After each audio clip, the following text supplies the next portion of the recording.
नमस्कार. प्रहारच्या स्टुडिओमध्ये आपल्या सगळ्यांचं पुन्हा एकदा मनपूर्वक स्वागत. खरं तर कोकण हा कलांचा समृद्ध परिसर. या देवभूमीने अनेक कला इथल्या माणसांच्या अंगी दिलेल्या आहेत. कलेची जोपासना करत असताना ती वृद्धिंगत करणं आणि तितकीच ती पुढे नेणं हे सामाजिक भावना असलेल्या माणसाचं महत्वाचं काम आहे. आज आपण अशाच एका वैचारिक मंथनासाठी या ठिकाणी काही दिग्गज मान्यवरांना बोलवणं पाठवलेलं आहे. खरं तर भजन करा सावकाश असं संतांनी म्हणून दिलेलं आहे.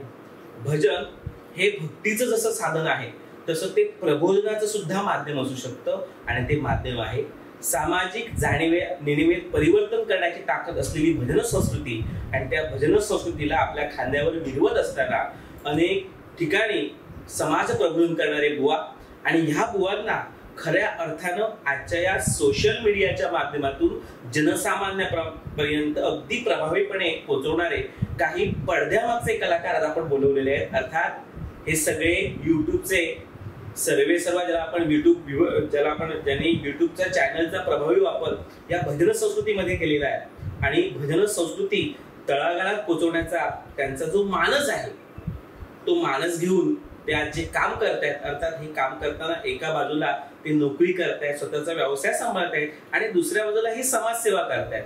खरं तर भावना महत्वाची असते. ती भावना आपण आज त्यांची जाणून घेणार आहोत. आणि अशाच या प्रहारच्या मुलाखतीत आज आपल्याला भेटायला आलेले आहेत ओमी प्रोडक्शनचे सन्माननीय प्रथमेश साळुंके. त्यानंतर दुसरे आमचे मान्यवर आहेत सन्माननीय चेतन केसरकर. त्यानंतर तिसरे आमचे मान्यवर आहेत सन्माननीय तुषार शिंदे आणि चौथे आमचे मान्यवर आहेत सन्माननीय तुषार नलावडे. ही सगळी कोकणच्या भूमीची रत्न आहे. आणि हे विशेष म्हणजे हे सगळे कलावंत आहेत.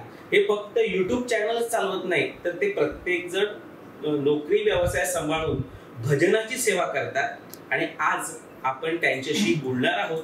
खरं तर पडद्यामागच्या कलाकारांच्या व्यथा, त्यांच्या जाणीवा सर्वसामान्य लोकांना कळावं हा एकमात्र उद्देश घेऊन आज आपण वैचारिक मंथन करणार आहोत की पडद्यामागच्या कलाकारांच्या नेमक्या व्यथा काय असतात आणि भजन संस्कृती वाढवण्यासाठी ते कशा प्रकारे प्रयत्न करतात. मी पुन्हा एकदा ह्या चारही रत्नांचं मनपूर्वक स्वागत करतो. नमस्कार. आज खरं तर एक आनंदाचा दिवस आहे. कारण का आम्ही भजनामध्ये फिरत असतो, युट्यूबवर व्हिडिओ बनवत असतो युट्यूबच्या, परंतु आमच्या एक भावना आज समाजापर्यंत पोहोचवण्याचे कार्य हे प्रहार करत आहे. त्यामुळे प्रहारचे मनपूर्वक मी आभार मानतो. आपल्या सर्वांकडून मनापासून मी आभार व्यक्त करतो. धन्यवाद. हे प्रहार तुमचं आहे आणि जिथे जिथे चुकीचं आहे तिथे तिथे प्रहार होतोच, पण जे जे चांगलं आहे त्याचं कौतुक सुद्धा प्रहार करतो. त्यामुळे पुन्हा एकदा आपल्या चौघांचंही प्रहारच्या या स्टुडिओ या प्रहारच्या या मुलाखत सत्रात मायबाप रसिकांकडून आणि आमच्या प्रहार टीम कडून पुन्हा एकदा मनपूर्वक स्वागत. अगदी माझा पहिला प्रश्न असा असेल की आपण सगळेजण, मी या ठिकाणी पहिला प्रश्न विचारणार अर्थात प्रथमेश साळुंके यांना की आपण भजन क्षेत्राकडे कसं काय वळलात? मुळात माझ्या घरामध्ये भजन आहे. माझे वडील स्वतः वारकरी भजन करतात, वारकरी डबलबारी करतात. त्यामुळे भजन हे मनामध्येच होतं आमच्या. परंतु भजनाचे जे आम्ही युट्यूब भजनाचे व्हिडिओ बनवतो त्याची सुरुवात एक वेगळी झाली आहे माझी. मी असं ठरवलं होतं की काहीतरी वेगळं करायचं. त्यामुळे मी एक शॉर्ट फिल्म या माध्यमातून युट्यूब चॅनल चालू केलं होतं. विविध शॉर्ट फिल्म बनवल्या होत्या. परंतु भजन हे मनामध्येच होतं. त्यामुळे भजन आजूबाजूला भजनं चालायची. म्हटलं आता भजनमध्ये आपण चालू करूया. धन्यवाद.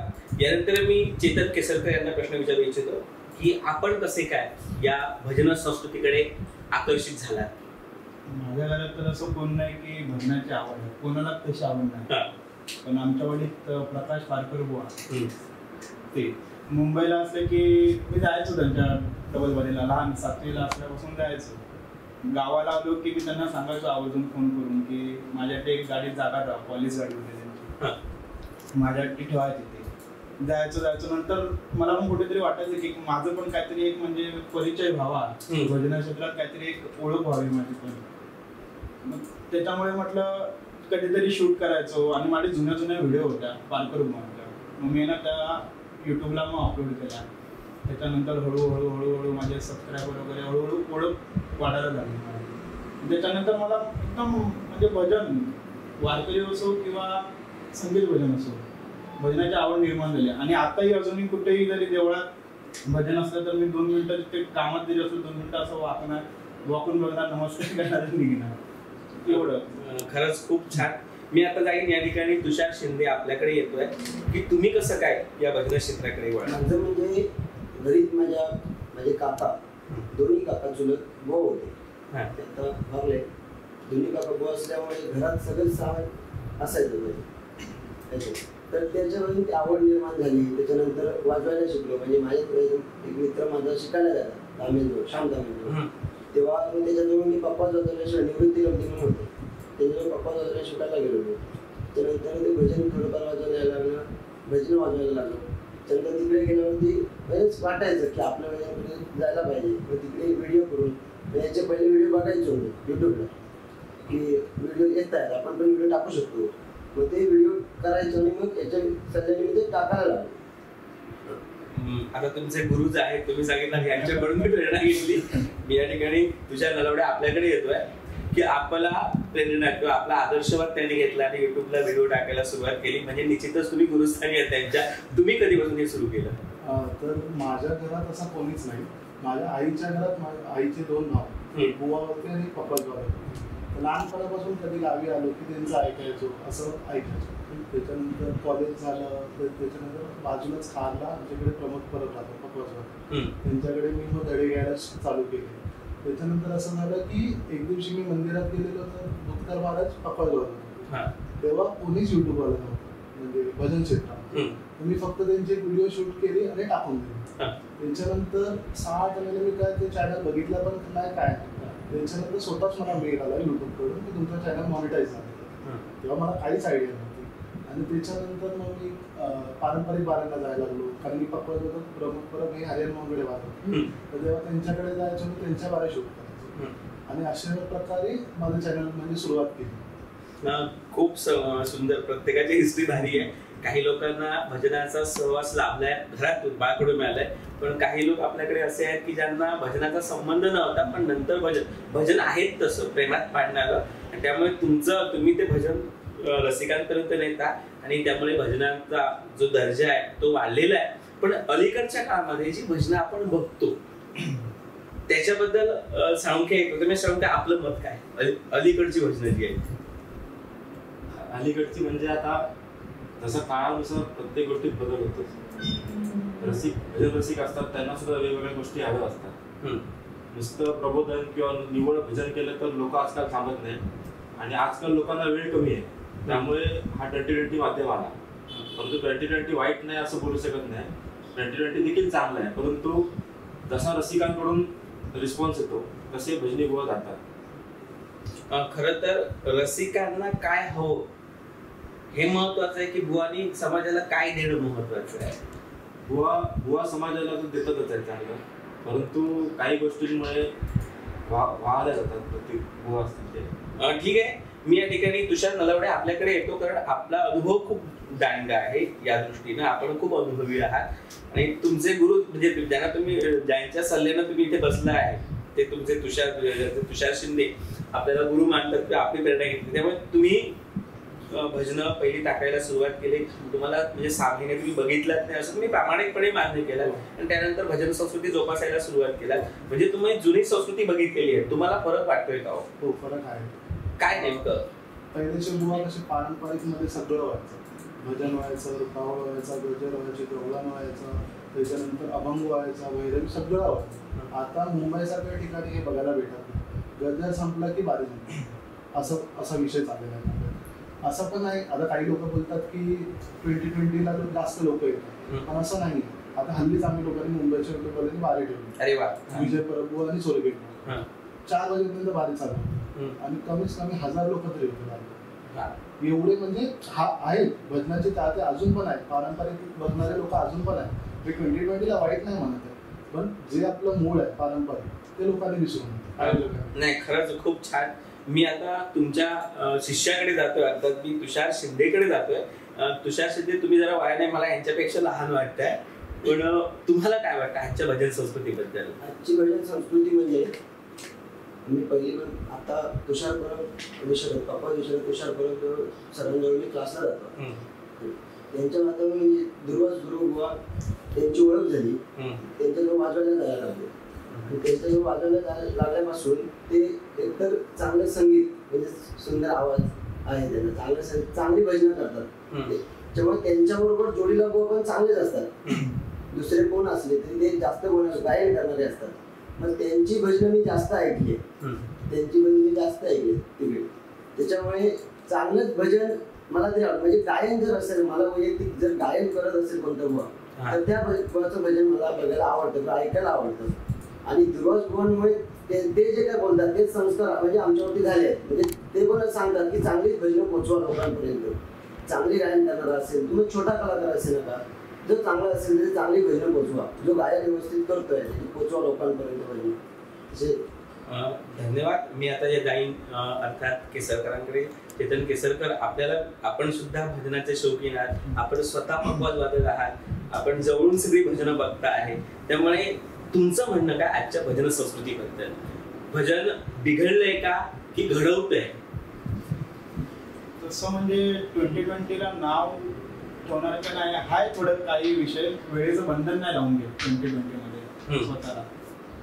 म्हणजे जयराम पासून जयरामला जवळजवळ पाऊण तास घेतात, पावळीला जवळजवळ 1 तास घेतात, 1.5 तास घेतात गजराला, त्याच्यानंतर भजन घेतात.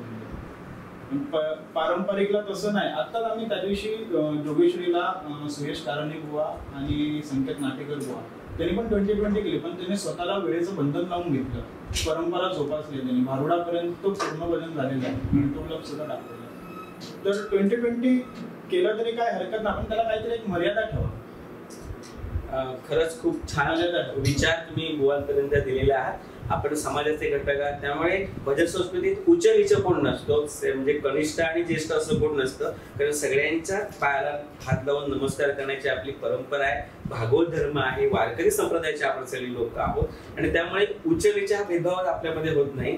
मला जाणून घ्यायला आवडेल की तुम्ही युट्यूबच्या माध्यमातून जी भजनं टाकता त्याचा नेमका उद्देश काय आहे? मी केसरकर आपल्याला विचारतोय.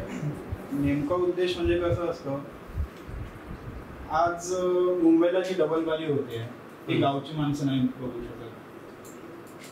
तर मुंबईची डबलबारी आज लोक घर बसल्या बघतायत. म्हणजे घराघरात पोचलेले आहेत लोक सगळे. म्हणजे सगळ्यांचं प्रबोधन होतं, मनोरंजन होतं. तर तेवढाच उद्देश आहे की आपलं भजन संस्कृती कुठेतरी बाहेर जावी चांगलं म्हणून.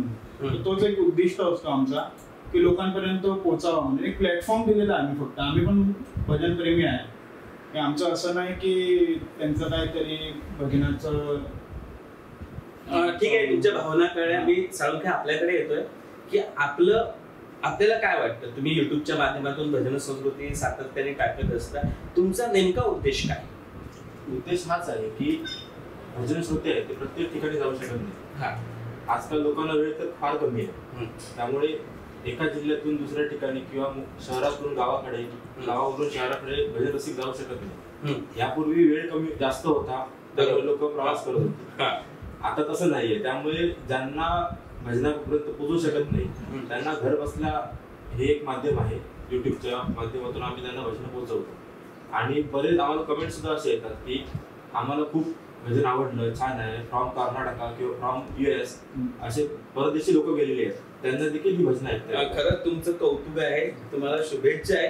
तत्पूर्वी मी जाणून घेईन तुषार नलावडे आपल्याकडून की तुमचा नेमका हेतू काय आहे?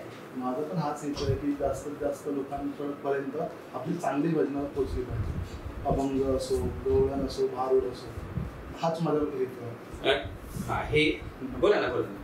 माझ्या चॅनलवर जर तुम्ही बघाल तर सुरुवातीला मी जर चॅनल चालू केला तर पांचाळवांचा मत्स्यगंधा वारू टाकलेला मी. परत तू सुद्धा गजर टाकलेला आणि हा व्हिडिओला 5-5 लाख व्ह्यूज आहेत. अरे वा. हा, तर अशा प्रकारे असे चांगले प्रकारचे भजन आहेत ना, ती जास्तीत जास्त लोकांपर्यंत पोहोचली पाहिजे. माझं तर एक खूप चांगलं. तुषार शिंदे आपल्याकडून तुमचा हेतू काय आहे भजन संस्कृती युट्यूबला जाण्यामागे? माझा पण हेतू हाच आहे की चांगली भजन आपण जे काय करतो ते त्या गावापुरती मर्यादित न राहता बाहेर समजावं की काय होत आहे, सिंधुदुर्गात भजनं कशी चालतात, बाहेरच्या लोकांना पण समजावं सिंधुदुर्गात काय चालतं, किती चांगले. म्हणजे त्यांना पण हे भेटतो, प्लॅटफॉर्म भेटतो एक की चांगले बुवा असतील, चांगले गायन करतात, ते पण पसंत करतात, त्यांना तिकडे बोलवतात, हा घेतो. खरं आपण चौघांचे एक मत कॉमन आहे. आपण चौघांनी सांगितलं चांगली भजनं युट्यूबच्या माध्यमातून समाजासमोर जावी. आता माझा असा प्रश्न आहे, मी केसरकर आपल्याला पुन्हा विचारेल, तुमच्याकडे मी येतोय की खरंच चांगलीच भजनं जातात का युट्यूबला? चांगलीच जातात. तुमचा हेतू आहे चांगली भजन संस्कृती जाणं. आता तुम्हीच म्हणताय चांगली जात नाही, म्हणजे एक्झॅक्टली नेमकं काय चाललंय? असं झालंय की बुवा लोक, त्यांना माहिती आहे की आपण ऑन कॅमेरा आहे, तरी पण ते जे काय स्पष्ट थोडं बोलून टाकतात एकमेकांना, जातात, काही होतात. सांगून की मी तुमच्याकडे येतोय, त्यांचाच मुद्दा घेऊन तुम्हीच आता मान्य केलं की चांगली संस्कृती जगासमोर जायला पाहिजे. त्याने म्हटलं की बुवा काहीतरी चुकीचं बोलतात आणि ते युट्यूबच्या माध्यमातून जातं. युट्यूब लाईव्ह असतं की तुम्ही नंतर टेलिकास्ट करून ते हे करता, कसं काय असतं? म्हणजे मला ते नेमकं माहिती नाही. आयोजक असतात, काही आयोजक ते आम्हाला फोन करतात कधी नाही कधी की असा असा कार्यक्रम आहे, तर आम्हाला लाईव्ह दाखवायची इच्छा आहे, तर तुम्ही या. त्यावेळी आम्ही लाईव्ह करतो. त्या गावात नेट वगैरे नसेल त्यावेळी व्हिडिओ बनवतो आणि टाकतो, पण मोस्टली आम्ही व्हिडिओ बनवून टाकत असतो. म्हणजे तुमच्याकडे थोडा वेळ असतो. आता तुम्हीच म्हणताय की भजन संस्कृती चांगली जायला पाहिजे, हे तुमचं चौघांचं एकमत आहे, तुमचे प्रयत्नही त्या दिशेनं आहेत. आपण नाही काढू शकत ना. ज्या अर्थी एवढी लोक तुम्हाला स्वीकारताय त्या अर्थी ते चांगलं आहे. पण तुम्हीच असं म्हणताय की काही चुकीची सुद्धा परंपरा आपली जाते, मग ती थांबवणं कोणाची जबाबदारी आहे? बुवांची, समाजाची, की आज समाज प्रबोधनाचा म्हणजे समाजाचं भजन संस्कृती जगाला दाखवणाऱ्या तुमच्या सारख्या तरुणांची? साळुंखे साहेब बोला. सगळ्यात पहिली जबाबदारी मला असं वाटतं की ही आयोजकांची. आयोजक ज्यावेळी कार्यक्रम आयोजित करतात त्यावेळी त्यांना भजनी भावना सांगितलं पाहिजे की भजन जसं भजन आहे तसं त्या पंचरत्नांनी केलं त्याच प्रकारे तुम्ही रसिकांपर्यंत पोहोचवा. परंतु आजकाल आयोजकांच अशी आहे की बुवा बारी भेटली पाहिजे, बारी जबरदस्त रंगली पाहिजे, अशी बारी करा. त्यावेळी बुवांचं पण असं होतं की आयोजकांनी तसं सांगलंय तर आम्ही काय करायचं? ठीक आहे, पूर्वी काही बाऱ्या खूप सात्विक व्हायच्या असं आपण म्हणू शकत नाही, पण तो वाद गावातच राहायचा. आज तुमच्या माध्यमातून सोशल मीडियावर या बाऱ्या येत आहेत, मग हे सगळं जे काही पाप आहे ते बुवांच्या खात्यावर जमा करायचं की तुमच्या? साळुंखे साहेब बोला. पहिली चुकी आमचीच आहे, कारण की आम्ही युट्यूबर लोक आहोत, ते सगळ्यांकडे पोहोचवतो.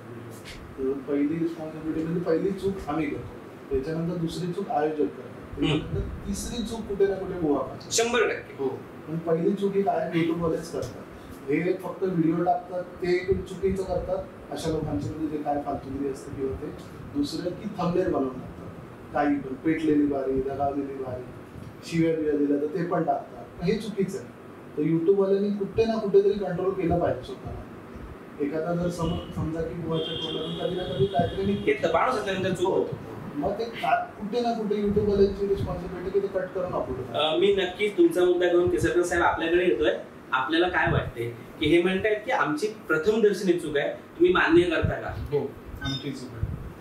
मग ही जर चूक झाली तर आपण कसं त्याला दुरुस्त करू शकतो? आपण काय करू शकतो? त्याने म्हटलं की काही थंबनेल केले जातात, पेटलेली बारी, शरवली बारी, बुवा उताणी पडलो बिडलो, असे काही काही शब्द असतात ज्याच्यामुळे आपली भजन संस्कृती, एकदा तर तुम्ही सांगताय की माझी भजन संस्कृती जे श्रेष्ठ आहे जगासमोर गेली पाहिजे. साळुंखे साहेबांनी सांगितलं की युएसए लोक बघतात, म्हणजे तुमच्याबद्दल मला अभिमानच आहे. पण दुसऱ्या बाजूला जे काय तुम्ही करताय, तुमचेच मित्र, तुमच्याच व्यवसाय बंधू आपण आता म्हणूया किंवा तुमच्याच संघटनेतला एक माणूस सांगतोय की आपण चुकतोय, तुम्हाला हे मान्य आहे का? आणि जर ती चूक दुरुस्त करायची असेल तर नेमकं आपल्या भूमिका काय असल्या पाहिजे? पहिला विषय थंबनेलचा बोलला. नाही सगळं दाखवा. थंबनेल मध्ये सगळेजणच चुकीचे टाकत होतो आम्ही. थोड्या दिवसांनी असं झालं आमचं मुंबईवाल्या युट्यूबर्सवाल्यांचं की आपण कुठेतरी चुकतोय, थंबनेल चुकीचं टाकतोय. त्याच्यानंतर आम्ही एक स्वतः चर्चा केली इंटरनली. नंतर आम्ही परेलला जाऊन महाराष्ट्र प्रासादिक भजन मंडळाबरोबर आम्ही बसून ती चर्चा केली की सांगितलं की आम्ही पहिल्या ज्या चुका केल्या त्या आम्ही परत करणार नाही. त्याच्यानंतर आम्ही थंबनेल वगैरे बसलो. आम्ही त्यांना एवढं पण सांगितलं की आता जे चांगलं दाखवण्याचा आम्ही प्रयत्न करणार आहे. खरंच तुमच्या या चांगल्यापणाला आमच्या शुभेच्छा आणि तुम्ही चांगलं दाखवालच. तुमचाच प्रश्न घेऊन मी साळुंखे साहेब तुमच्याकडे येतोय. ओम प्रोडक्शनचे तुम्ही प्रोडक्शनचे सर्व आहात. अलीकडे अर्थात तुमच्या सगळ्यांचे युट्यूब आम्ही बघितलेले आहेत, तुम्ही जे काय काय टाकलेले आहात आणि काही ठिकाणी किलर बतावणी म्हणून काहीतरी एक थंबनेल आपल्याला बघायला मिळतोय. एक्झॅक्टली आता हे सगळं जरी तुम्ही टाकत नसलात तरी कोणीतरी टाकतो आणि तुम्ही प्रतिनिधी म्हणून इथे बसलेले आहात. मला जाणून घ्यायला आवडेल की बाबा हे किल्लर बतावणी म्हणजे नेमकं काय? किल्लर बतावणी म्हणजे एखादी अशी धारदार बतावणी किंवा एक प्रभाव टाकणारी बतावणी, हा त्याचा एक हेतू होता.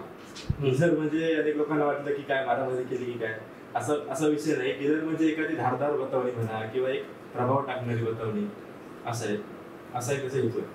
नाही पण त्याच्यामुळे भजन संस्कृती कुठेतरी दिशाहीन होते. आपण बोला ना.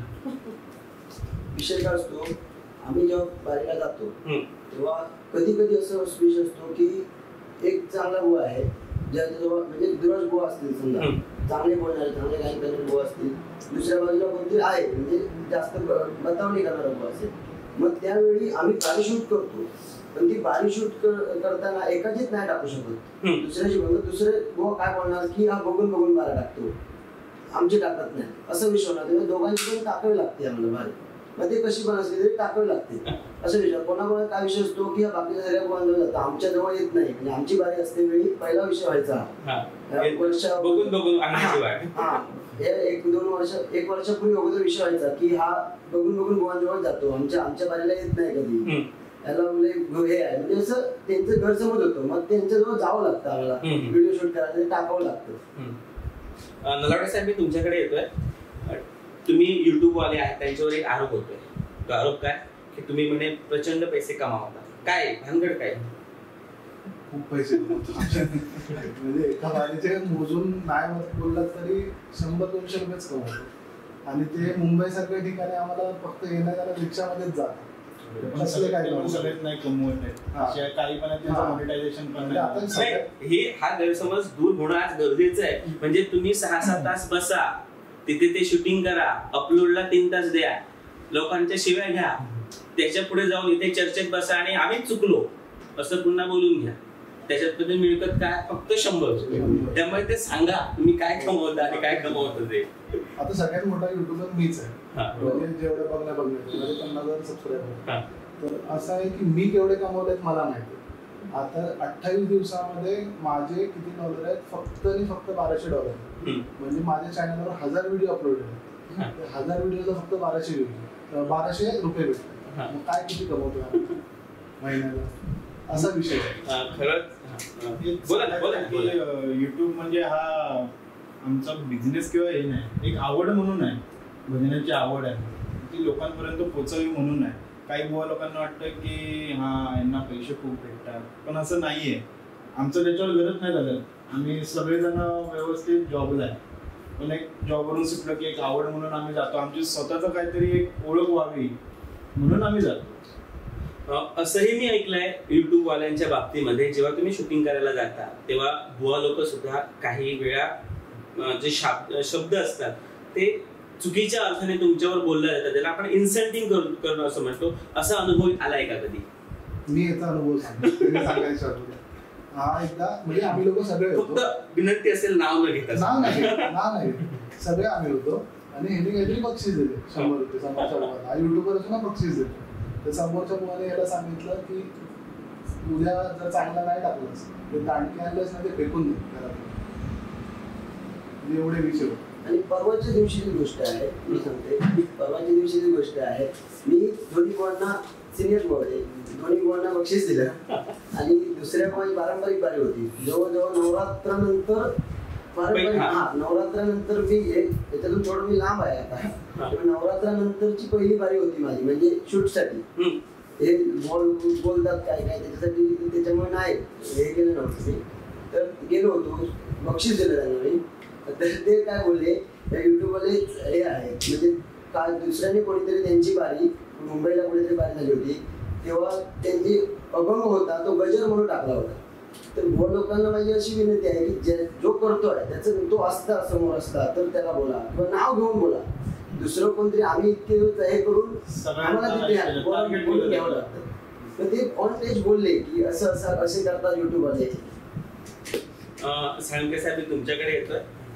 असं सुद्धा पुसटची प्रतिक्रिया येते बुवांकडून की तुम्ही बघून म्हणजे तुम्ही म्हणजे मी सगळ्यांना धरून वापरतोय पर्सनली, तुम्ही असं घेऊ नका की काहीच बुवांच्या बाऱ्या शूट केल्या जातात, काहीच बुवांच्या बाऱ्या टाकल्या जातात. याबद्दल तुमचं मत काय की हे खरं आहे का? म्हणजे युट्यूबवाले अन्याय करतात म्हणजे ते बघून आता तुम्ही मगाशी म्हटलं तशा प्रकारे असं घडतं का की असं काही नसतं? असं तर काहीच नसतं. कारण का मी ज्या ठिकाणी राहतो मला जवळ असणारे एक म्हणजे घरापासून माझ्या जवळ असणारे 2 भजनी बुवा आहेत किंवा अजून आहेत, पण ते जास्त असं भजन क्षेत्रामध्ये ऍक्टिव्ह नाहीये. आता आमचे शिरसाट बुवा असतील, श्रीकांत शिरसाट बुवा किंवा आमचे कोकण भजन प्रकाश वारकर बुवा असतील, हे माझ्यापासून घरापासून फार जवळ आहे. त्यामुळे मला जास्त शक्य होतं की त्यांच्यासोबत जाणं. कारण का बाऱ्या लांब लांब असतात. देवगडला, सावंतवाडी, कुडाळ, मालवण अशा ठिकाणी असतात. वैभववाडीपासून तिथपर्यंत जाणं शक्यच होत नाही. कारण का आपण मगाशीच बोललो की तेवढं इन्कम सुद्धा नाहीये. आता मी तसं बोललो तर जेव्हा मी युट्यूब चालू केलं, माझं चॅनल जेव्हा मॉनिटाईज झालं, जवळपास 2 वर्ष मी 1ही रुपया कमवला नव्हता चॅनलच्या माध्यमातून. संघर्ष अजूनही संघर्ष कमी करतोय. त्यामुळे तेवढं शक्य होत नाही प्रवास करणं. त्यामुळे मी वैयक्तिक सांगतो की मी जास्त त्यांच्यासोबत जायचो. परंतु आता आयोजक कधी कधी फोन करतात आम्हाला की असं आहे. त्यामुळे आता आम्ही जास्त प्रयत्न करतो की जे नवीन भजनी बुवा आहेत, आता आपण मध्येच बघतोय की स्वप्नील गोसाई बुवा, अमित वरडकर बुवा जास्त आता एक प्रचलित होत आहेत. आम्ही जास्त असं प्रयत्न करतोय की जेवढे नवीन बुवा येत आहेत भजनी बुवा त्यांचे बाऱ्या शूट करून टाकावं. खूप चांगला प्रयत्न आहे. ज्याची ओळख नाही त्याची ओळख करण्याचं काम तुम्ही खूप चांगलं करताय. त्यामुळे तुमचे मी ऋण मानतो की ह्या सगळ्या गोष्टी जाऊन तिथे करणं ही साधी गोष्ट नाही. कोणतरी बुवा काहीतरी आडवं तिडवं बोलणार, ते गप्प राहायचं, ते सगळं करायचं आणि ह्या सगळ्या गोष्टी सहन करून पुन्हा सगळ्या गोष्टी फेस करायचं. या ठिकाणी मी तुम्हाला एक प्रश्न विचारू इच्छितो की भजन हे प्रसिद्धीचं माध्यम आहे की परिवर्तनाचं? भजन हे परिवर्तनाचंच माध्यम. मग ते भजनाच परिवर्तन करतंय का हो? तेवढा व्हायला पाहिजे तेवढा नाही. जे आपले ज्येष्ठ बुवा होते अगोदरचे किंवा आताचे, त्यांनी जे करून ठेवलंय ते पुढे चाललं पाहिजे तेवढं होत. म्हणजे थोडक्यात बुवा कुठेतरी घसरत आहे, हे समाजाने मान्य केलेलं आहे, स्वतः बुवानी मान्य केलेलं आहे. त्यामुळे ते काही दडवून ठेवण्याचा विषय नाहीये. पण ते बुवा जे चुकतायत त्यांना प्रखरपणे तुम्ही समाजासमोर आणताय. किसरकर साहेब बोला. परिवर्तन करणार कोण? ते बुवा लोकांनी स्वतः नियम लावून ते करायला पाहिजे.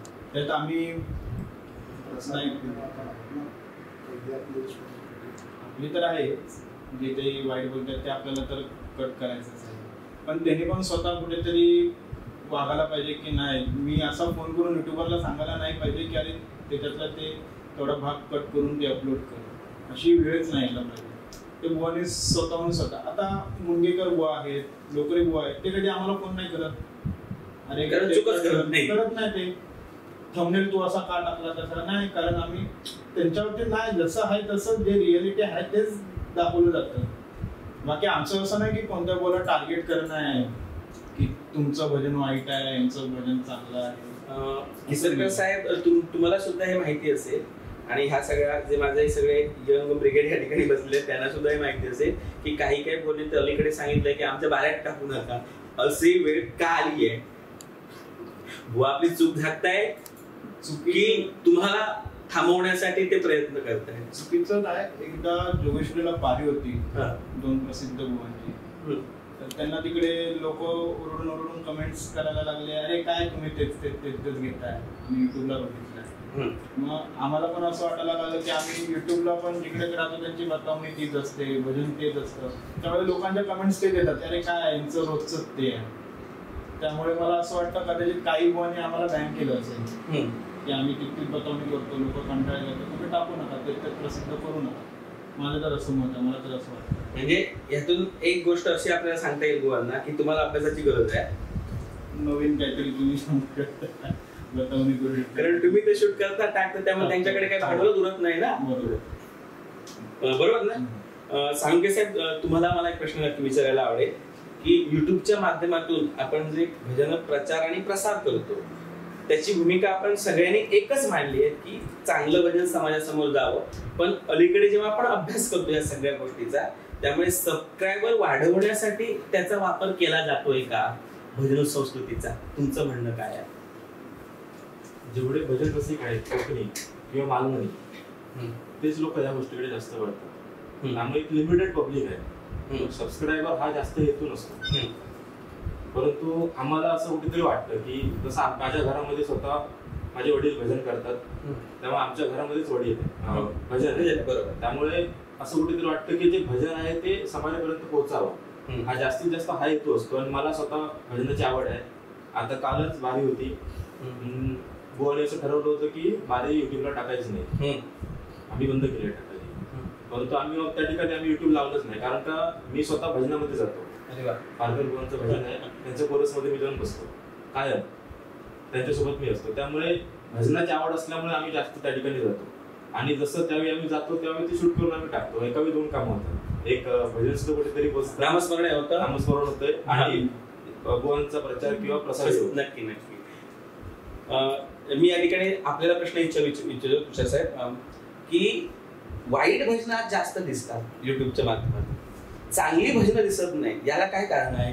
की चांगल्यापर्यंत तुम्ही पोहोचत नाही, फक्त वाईट तेच टाकण्याचा प्रयत्न. म्हणजे हा बुवांच्या दृष्टीने महत्वाचा प्रश्न आहे, रसिकांच्या दृष्टीने महत्वाचा प्रश्न आहे आणि आपल्याही दृष्टीने महत्वाचा प्रश्न आहे. तुम्ही सुरुवातीलाच एक अजेंडा तुमचा सांगितला की भजन आम्हाला लोकांपर्यंत पोहोचवायचं आहे, ते संस्कृती म्हणून.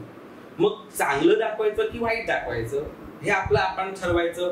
प्रत्येक माणूस कुठेच कोण परिपूर्ण नसतो, त्यामुळे आपणही परिपूर्ण आहोत असं दावा करण्यात काही तथ्य नाही. चुका प्रत्येकाकडून होत आहेत आणि तुम्ही हे मान्य केलं आणि हे खूप मोठ्या मनाचं होतं. काय आपण चुकलो हे मान्य करण्यासाठी मोठं मन लागतं. त्यामुळे तुमचं काय अभ्यास आहे याबद्दल? आता मुंबईला जर 10 ठिकाणी वाऱ्या असतात आणि ज्येष्ठ बुवा 1-2 ठिकाणी असतात, तिथे कोणीही युट्यूबर जात नाही, कारण की त्यांना ते शूटच करायचं नाही. त्यांना ते काय कुठे वाईट कोण बोलत असेल, बतावणी करत असेल, हे युट्यूबवर तिकडेच जाणार. आणि तिकडे जर तुम्ही जाऊन बघाल ना तर कमीच कमी 10 स्टँड असतात युट्यूबवरचे. मग हेच लोक तिकडे का नाही जाणार? म्हणजे थोडक्यात तुम्हाला असं सांगायचं आहे की दूध विकणाऱ्याला घरोघरी जावं लागतं, दारूच्या दुकानात लोक स्वतः चालत येतात. मग याला आळा कसा घालायचा केसरकर साहेब? आणि तुम्हाला सांगतो, जर मी एखाद्याला बोललो ना की तू तिकडे का नाही गेला, असा विषय. म्हणजे तुमचं जे मूळ हेतू आहे तोच कुठेतरी ढासळतोय बघा. बरोबर नाही सगळं साहेब? तुमचा हेतू काय होता? आमचं चांगलं भजन. आपली तुम्ही सगळी सुसंस्कृत माणसं आहात, तुमच्या ज्या तुम्ही भजनात बसता त्यावरती त्याची ती कृपा आहे. आता हे महाशय सांगतात मी भजनात बसतो आणि माझा स्टँड लावलेला असतो, म्हणजे मी नामस्मरणही करतो आणि प्लस माझं काम जे आहे ज्याच्यात मला आनंद मिळतो लोकांना भजन टाकण्यामध्ये ते करतो. पण आज अशी पुसरशी आपल्याला प्रतिक्रिया मिळते की चांगली भजनं येत नाही, त्याची कारण काय? आता याने सांगितलं व्ह्यूज कमी मिळतो, तुमचा अभ्यास काय म्हणतोय?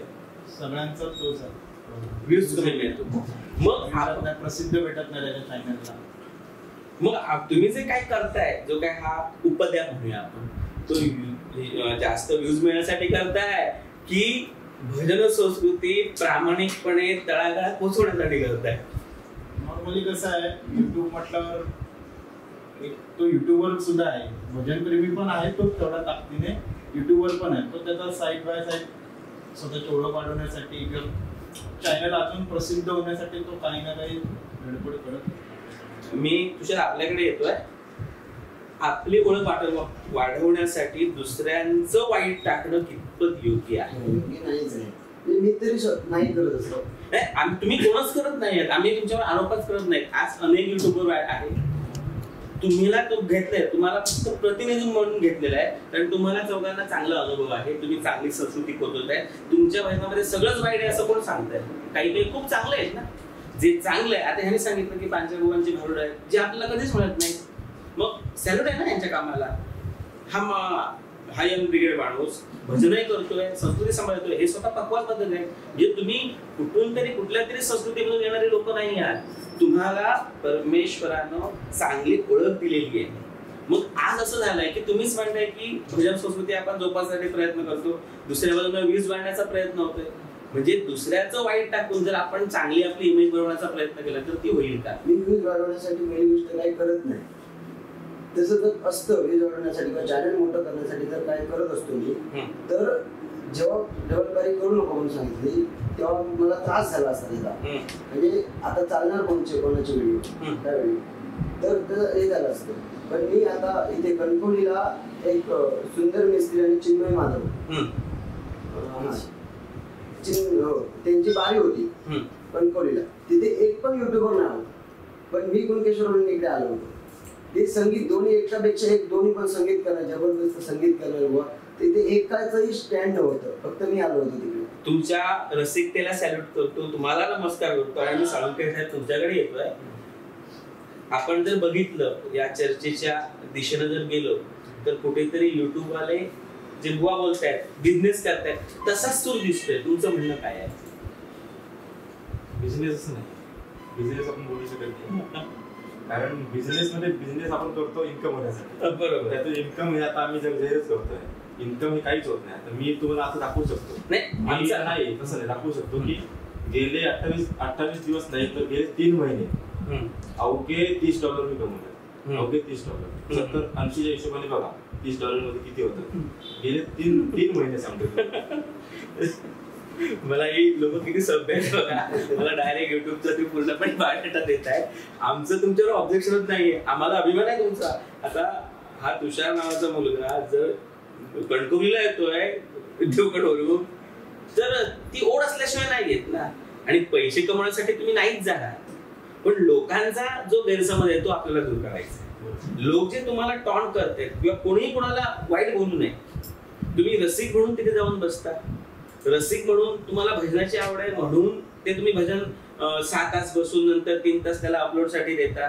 तुमचा डाटा संपवता, तुमच्या मोबाईलची वाट लावता.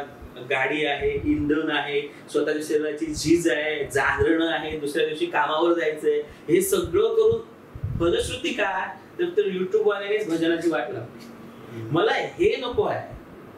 तुमच्यावर कोणी डाग लावलेला आम्हाला तो चालणार नाही. खरं तर जे सादरीकरण करतात याने भान ठेवलं पाहिजे, पण त्यानंतर तुमची जबाबदारी आहे. कारण तुम्हीच मगाशी सुरुवातीला सांगितलं आमची भजन संस्कृती चांगली आहे म्हणून आपण काय करतोय, पुढे जोपासण्याचा प्रयत्न करतोय. मग चुकीची भजनं येत आहेत त्याला जबाबदार कोण? साळुंखे साहेब बोला. आणि एका हाताने वाजत नसते ते सांगितलं, पहिले काही सांगितले कोण आहे ते, दुसरे काही सांगा. त्यामुळे कुठेतरी आमची सुद्धा चूक आहेच, 100% आहे. कारण का मी जेव्हा सुरुवात केलं होतं मला कुठेतरी वाटत होतं मी भजनांना तेव्हा बसायचो नाही, थोडं युट्यूब करायचो, घरी जायचो. मला कुठेतरी वाटायचं की नाही व्हिडिओ लोकांनी बघितला पाहिजे. त्यामुळे कुठेतरी एक चुकीच्या दिशेने जात होतो की थंबनेल चुकीचं टाकणे किंवा पेटलेली बारी असा विषय टाकणे. त्यामुळे जेव्हा ह्या गोष्टी समजायला लागल्या की हे आपण जे करतोय ते योग्य नाहीये, हे पाप आहे. खरं तर आपण भजनामध्ये पेटवणं, चिरवणं ह्या गोष्टी कधीही नसतात. जेव्हा ह्या गोष्टी समजायला लागल्या, ज्येष्ठ जसे हरिहन बुवा, आमचे बारकर बुवा, हे लोक आम्हाला सांगायला लागले की ह्या गोष्टी करणं चुकीचं आहे. म्हणजे वैयक्तिक आम्हाला सांगायचं. बरोबर. त्यावेळी कुठेतरी समजलं की आपण चुकतोय, चुकीच्या दिशेने जातोय.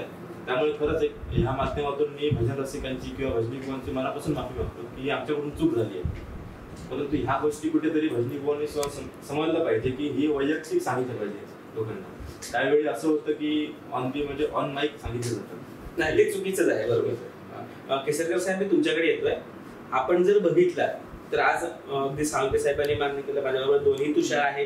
तुमची धडपड मला कळते आहे, पण जे चुकीचं आहे ते दाखवण्याचा जो आपला काही म्हणजे सगळ्यांचाच आपला काय जो प्रयत्न आहे, आपण माणसं आहोत त्यामुळे चुकणं साहजिक आहे, ते होऊच शकत नाही असं आपण म्हणणार नाही.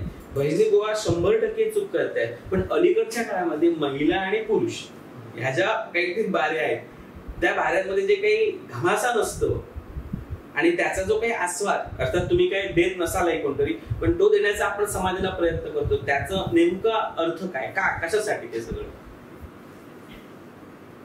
पहिली गोष्ट तर ते आयोजक जे ठेवतात डबल तर पुरुष आणि लेडीज तर डबल बारी नकोच.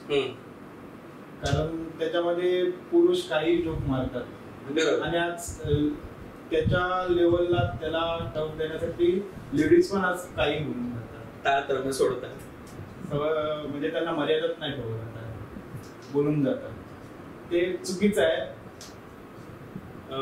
तुषार साहेब मी तुमच्याकडे येतोय की अगदी केसरकर साहेबांनी आता सांगितलं की बाबा हे चुकीचं आहे, तुम्ही याकडे कसं बघता? कारण तुम्ही यांच्या ज्येष्ठ आहात, सगळ्यात जुने युट्यूबर आहात तुम्ही, त्यामुळे तुम्ही याकडे कसं बघताय?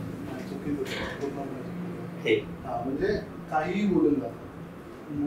जेंट्स आणि लेडीज वाली असली, जेंट्स लेडीजला काहीतरी बोलतो, लेडीज किंवा जेंट्सला काहीतरी बोलतो, हे चुकीचं आहे. मुंबईमध्ये काही असे लेडीज किंवा आहेत अप्रतिम गायकी, अरे वा, छान, खूप जास्त. म्हणजे मी नाव नाही ना, चांगलं आहे तर घ्या ना. नाव नाही ना. हा, दीपक सावंतची कन्या खूप अतिसुंदर गाते. त्यांचे जेव्हा त्यांची भजनं असतात तेव्हा कोणीही जात नाही. पण हे जर असेल लेडीज आणि जेंट्स, तुफान भेट, हे कुठेतरी थांबलं पाहिजे, मला तर असं वाटतं. आणि चुकीचं आहे. केसरकर साहेब, तुम्ही याच्यावर काय, तुमचं पण काय, बोला ना.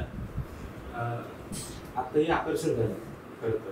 म्हणजे काही लोक पाणी ठेवतात, असं वाटतं की आपल्या इथे लोक जास्त यावे, त्यामुळे एक आकर्षण म्हणून केलं जातं. भजन हे आकर्षणाचं माध्यम नाहीये, हे नामस्मरणाचं माध्यम आहे किंवा त्या भगवंताच्या हृदयापर्यंत पोहोचण्याचं माध्यम आहे. त्यामुळे हे आजकाल आकर्षण म्हणून होत जात आहे. आणि जसं भजनीबोध आम्हाला बोलवतात की ही बारी टाकतात, त्यामुळे एक नाविलाज होतो, असं पण आहे. आणि आता विषय असा झाला, आणि आता असा विषय झालाय की म्हणजे छोटे बुवा असतात ना, त्यांच्याकडे कोण जात नाही. ठीक आहे, तर हल्लीच एक डबल बारी झाली, तर एक बुवा समोरच्या बुवाला बोलतो की युट्यूबर वाल्यांना तुम्ही विकत घेतो, असे पण विषय होत चालले. म्हणजे किती तुम्हाला खालच्या तऱ्हेने ते बोलत. मी पुन्हा पुन्हा सांगतोय, स्वतःच खर्च करून जायचं आणि त्याची फलश्रुती काय, तर तुम्हाला विकत घेतलंय, तुम्ही इकडे येऊच नका, तुम्ही असेच आहात तसेच आहात. दुसऱ्या बोला ना. लेडीज जेंट्स बारी केली तर काही चुकीचं नाहीये, पण ती बारी बोलण्याने न होता ते संगीतातून व्हावी. म्हणजे जुगलबंदी म्हणा, हे विषय झाले तर चांगलं होईल, बोलले न होता. आता असं तर तुम्ही म्हटलं की तुम्ही जुगलबंदी करा, बोलण्यातून करा, तर ते भजनीवाले काय म्हणू शकतात, आम्ही बोलण्यातून करू नाही तर शिवाय घालून करू. तुम्हाला टाकायला कोणी सांगितलंय? बोला ना, बरोबर ना, संघसाहेब बोला. मग ते विचारू शकतात ना. म्हणजे पूर्वी मी तुम्हाला आधीच सांगितलं की पूर्वी काय भजनं खूप सात्विक होती, कारण डबल बार हा स्पर्धात्मक प्रकार आहे, त्यामुळे टाळी एका हाताने वाजत नाही. मग तिकडे गेल्यानंतर हा विषय होतो की बघ हा आला आमच्या बारीला, पण आमची बारी शूट नाही केली, टाकली नाही, हा विषय होतो. मग ते टाकावे लागतात. काही बुवांचं असं पण फोन येतो, तू बिंदास थंबनेल बनवून टाक, असे पण नाही होत. नाही कमेंट करत असतात. केसरकर साहेब बरोबर आहे तुम्ही. म्हणजे बुवा तुमच्या खांद्यावर बंदूक ठेवतात, आपण चाप ओढतात, दिसलाय कोणी आज बुवाला, प्रत्येक म्हणजे बुवांचं टार्गेट कोण झालं यार, युट्यूबर्स तुम्ही झालात ना. त्यातून मिळकत काय, 100 रुपये, बरोबर ना? 100. मग 100 रुपयासाठी एवढं थंबनेल साठी आम्हीच नाही तर बुवा लोक पण त्याच्यामध्ये इन्व्हॉल्व आहेत. ठराविक सगळेच नाही, ठराविक आहे. ते सांगतात की काहीतरी खरं लिहून टाक, बघितलं पाहिजे, प्रसिद्ध झालं पाहिजे. म्हणजे आपण जे चाललो आहोत ते भजन संस्कृती नाही आहे. आपण चाललो फक्त मला मोठं म्हटलं पाहिजे, आणि त्यासाठी तुमचा शिडी म्हणून वापर केला जातोय, आणि हे तुम्हाला कळतच नाहीये. त्यामुळे तुम्ही जरूर भजन संस्कृती टाका, पण ते टाकताना माझ्या भजन संस्कृतीचा विपर्यास कुठे होता नाही हे तर आपल्याला कळलं पाहिजे. सांगे साहेब बोला. काही वेळ असंही घडतं की एखाद्या भजनीबुवाची गजर पडला किंवा त्या लोक थांबले नाही, त्यामुळे भजनीबुवा सुद्धा त्या जोराने करायला बघत नाही भजन. त्यावेळी काय होतं, एका बुवा 1-1.5 तास घेतात आणि मग लोक कंटाळून निघून जातात, त्यामुळे दुसऱ्या बुवाच्या गजराला पण थांबत नाही. त्यावेळी एखादी बुवा असे पण सांगतात की माझं गजर टाकू नकोस, त्याचंच टाक, किंवा त्याचं पण टाकू नको, माझंच टाक, असं पण होतं बऱ्याच वेळा. फक्त म्हणजे माझ्या समाजासाठी आणि रसिकांच्या समाजासाठी एक प्रश्न विचारतो, म्हणजे काही बुवांचा आणि तुमचं झोल झालेला असतो का, म्हणजे आदेवान घेवण्याचा? मग तुम्ही एकाच बुवाचं काय ऐकता, तू टाकू नको, तुम्ही तुमच्या मताशी काय थांबा? त्यावेळी असं करतो की टाकतच नाही बाहेर. बरेच वेळा असं झालं, किंवा काही वेळा असं देखील झालं की भजन रसिक आहेत ते बाहेरून काही ओरडतात किंवा बुवांना बोलतात की उठ, आटप. जेव्हा आध्यात्मिक बतावणी करत असतात किंवा आध्यात्मिक वारी करत असतात, त्यावेळी लोकांना ते आवडत नाही. तेव्हा लोक बाहेरून टाकलेली असतात, ते काही बडबडत असतात. म्हणजे ज्या संस्कृतीमध्ये लोक सात्विक भावनेने यायचे, आता हेच म्हणतात लोक टाकून येतात, म्हणजे कुठे भजन गेलं बघा. पण समजा चांगल्या बुवांची बारी असेल तर तिकडे ते लोक पोहोचत नाही. आम्ही एक फरक बघितला की एकाच ठिकाणी 2 बाऱ्या झाल्या एका महिन्यात. एक आम्ही ठेवलेली ज्येष्ठ बुवांची आणि नवोदित बुवांची 2020 बारी होती. तिकडे जेव्हा जी पब्लिक होती ना 2020च्या टायमाला ती पूर्णपणे वेगळी होती. आणि जेव्हा ती ज्येष्ठ बुवांची टायमाला होती ना 1000 लोक होती ती पूर्णपणे वेगळी. म्हणजे भजनानं संधान साधायचं सांगून भजनात गट करते. हो कसं आहे बरोबर का? मग हे आपण कसं सुधारायचं? तुम्ही खऱ्या अर्थाने ह्याला दिशा देऊ शकता. हे तुमच्या हातामध्ये आहे. तुम्ही आज समाज प्रवर्तक म्हणून भूमिका घेऊ शकता. आमच्या तिकडे एकदा इकडे बारी होती हल्ली 5-6 महिन्यापूर्वी बारी होती. तिकडे अगोदर म्हणजे टेन्शन बाऱ्या चालायच्या म्हणजे बतावणी करणाऱ्या बुवांच्या बाऱ्या चालायच्या भरपूर तुफान गर्दी असायची त्या ठिकाणी. यावर्षी तिकडे ध्रुवज बुवा, चंद्रकांत कदम, आपले चंद्रकांत जाधव बुवा, विशाल मुसुरकर बुवा तिघांची बारी झाली.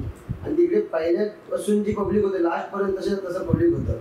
आणि इतकी सुंदर बारी झाली. फक्त गायन एकाने बारीक तरी जोक चालतात पण इतकी सुंदर बारी झाली. लास्ट पर्यंत पब्लिक होतं आणि एकाने पण उडव शेलाव काय बोललेलं नाही.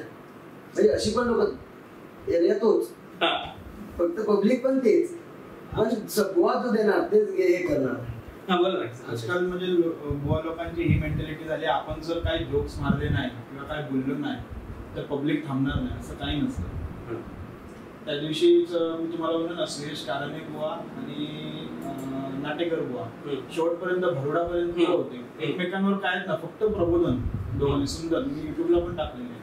असं काही नसतं की आम्ही समोरच्या बुवाला बोललो नाही तर पब्लिक थांबणार नाही किंवा काय असं काही नसतं. फक्त एवढंच की परंपरा त्या लोकांनी मस्त जपलेली कारणे बुवा आणि नाटेकर बुवा. म्हणजे तुम्हाला सगळं जवळून बघायला मिळतं. साळुंखे साहेब आता जर आपण बघितलं तर भजनामध्ये तुम्ही तुमचे सगळे हे बंधू सांगतात. आपण आता बंधूच म्हणूया. आपला परिवार आहे हा सगळा की 2 गट झालेले आहेत. तुम्हीच म्हटलं आणि तुम्ही मान्य केलं की चांगले बुवा आहेत तिथे 1000 2,000 प्रेक्षक दिसतात. वाईट जे चुकीचे बुवा आहेत त्यांना सुद्धा वेगळा पब्लिक असतो. चांगल्या बुवांना वेगळा पब्लिक असतो. मग आपण प्रसिद्धी देताना हे काळजी घेतली तर काय होऊ शकतं? युट्यूबच्या माध्यमातून या लोकांना हायलाइट जर आपण केलं नाही जे चुकीचं करतायत त्यांना आपण हायलाइटच केलं नाही तर काय फरक पडू शकतो का? मी आता चौघांची मतं मला जाणून घ्यायला आवडते. फरक नक्कीच पडू शकतो. परंतु असंही होतं की जे भजनबुवा आहेत ते प्रत्येक वेळी वाईटच देतात असं नसतं. ते चांगलेही देत असतात. परंतु काही अशा वेळ येते की लोकांच्या फोर्समुळे बुवांना ते करावंच लागतं. किंवा पिक्चरची गाणी असतील, हिंदी गाणी असतील, कुठलीही गाणी हे करावंच लागतं लोकांना. कारण लोक पैसे देतात त्यांना. काही वेळा असं काही भजनी बुवा असं पण सांगतात की बाबा काही पैसे नको आम्ही हे गोष्टी करत नाही. मग कुठेतरी बुवांनी असंही केलं पाहिजे की आपण भजन करतो. भजन करताना ही जी वेगळी संस्कृती आहे पिक्चरची गाणी म्हणा काही म्हणा ही त्यामध्ये ऍड केली नाही पाहिजे. ह्या जर गोष्टी केल्या नाही तर मला वाटतं की भजन परंपरा एवढी बिघडणार नाही. कसं पिक्चरच्या गाण्यांवरून एक सांगतो. त्या दिवशी विजय परब बुवांची मुंबईला बारी होती ना तर तेच बोलले गजराच्या माध्यमातून की आत्ताचे जे नवीन बुवा आहेत ते पेटीवर गाणी वाजवतात. का वाजवायची? तुम्हाला वाजवायची तू वाजवा पण त्या गाण्याचा राग सांगा आणि मग वाजवा. तेवढं तुमचा अभ्यास दाखवा मग वाजवा. तुषार साहेब बोला काय करू शकतो आपण? मी तर याची अगोदर सुरुवात केली आहे. म्हणजे चांगली भजनं आता दाखवते. म्हणजे मी ज्या ठिकाणी जातो आता आमचा दुरज बुवा सुशांत जोईल म्हणून आहे नवोदित बुवा आहे. मग त्याच्यासोबत कोणती चांगला बुवा असेल समोर तरच मी तो स्टँड घेऊन जातो नाहीतर घेऊन जात नाही. मी करतच नाही ते बारी. मग अशी मी सुरुवात केलीच आहे अगोदरपासून. जे चांगलं आहे तेच टाकायचं आता. कारण बुवा लोकांना जर आपली किंमत नसेल तर जावं काय उपयोग नाही. साहेब तुम्ही बोला. आता तुम्ही ज्येष्ठ यांच्यामध्ये तुम्ही जुने ते युट्यूबवर हे करत आहे. तुम्ही तुमचा अनुभव काय काय आपण करू शकतो? आम्ही मुंबईच्या काही युट्यूबवाल्यांनी ठरवलंय की चांगलेच हाय बुवा त्यांचेच व्हिडिओ टाकायचे. पण विषय कसा होतो माहितीये का? आम्ही जर 8 जणांनी ठरवलं आता इकडे 4 जणांनी ठरवलं पण बाकीचे नवीन पण तयार होत आहेत ना त्यांच्यावर पण आळा घालणार. आम्ही जर आता ह्या 10-12 पोरांनी ठरवलं की उद्यापासून थंबनेल नाही टाकायचे व्हिडिओ. मग हे आता नवीन पोरं येतात. आता त्या दिवशीच काही बुवांनी जे ठरवलं लोके बुवाने ठरवलं नाव घेतो की व्हिडिओ टाकायचे नाही. तर अचानक मध्ये भयानक मध्ये कोणतरी पब्लिक मध्ये व्हिडिओ शूट करताना टाकून आणि थंबनेल पण टाकताना काही टाकतो म्हणजे परवानगी शिवाय. हे कुठेतरी थांबलं पाहिजे. हे कसं थांबवायचं? आता जर भजन संस्कृती योग्य मार्गावर आणली पाहिजे तर आपल्याला सगळ्यांना एकामेकाच्या हातात हात धरून गेलं पाहिजे.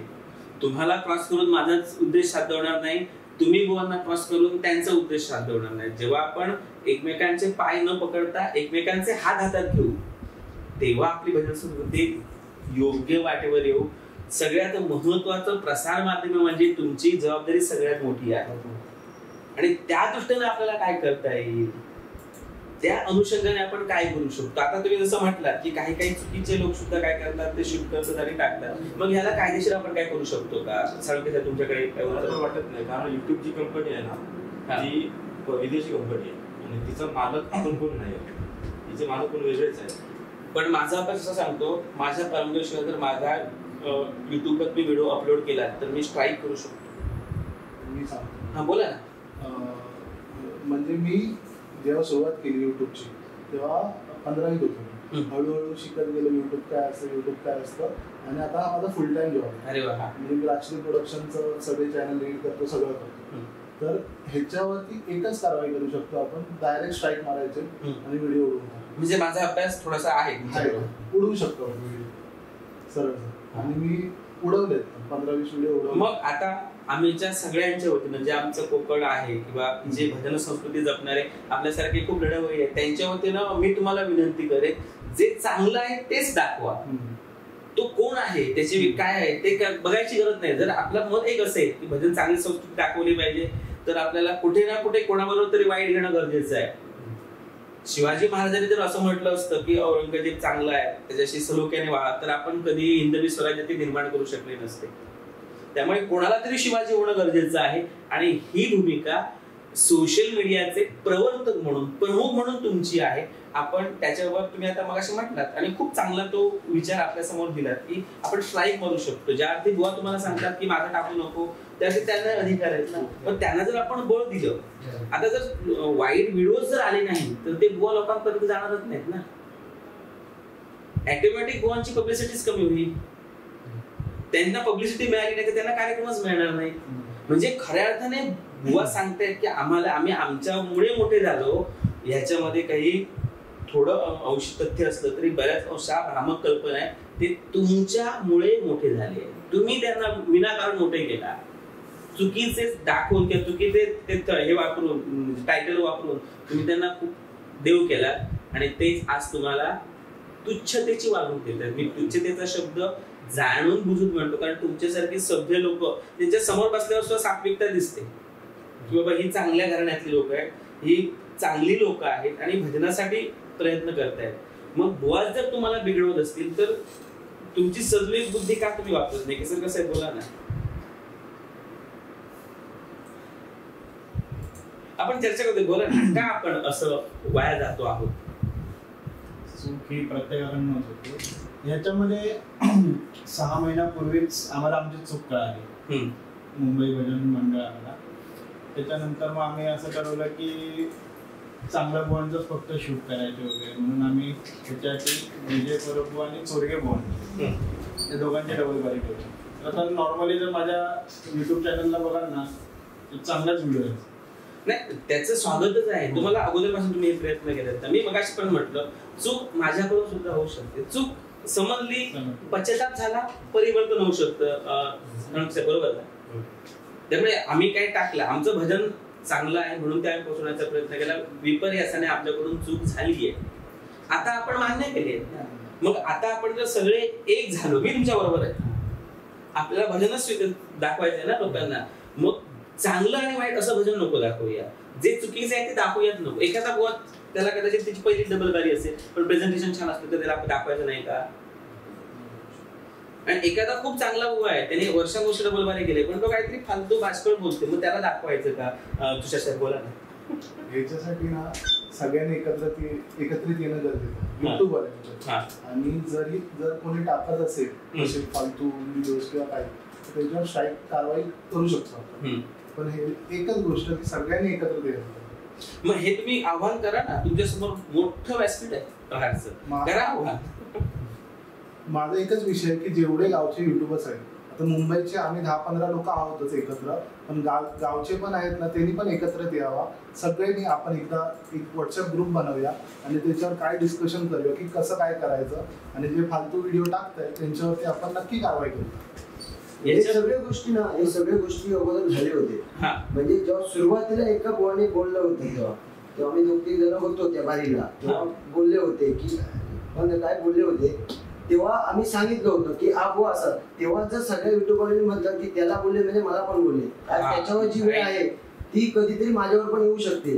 मग तेव्हा आम्ही ठरवलं होतं की नाही करायचे.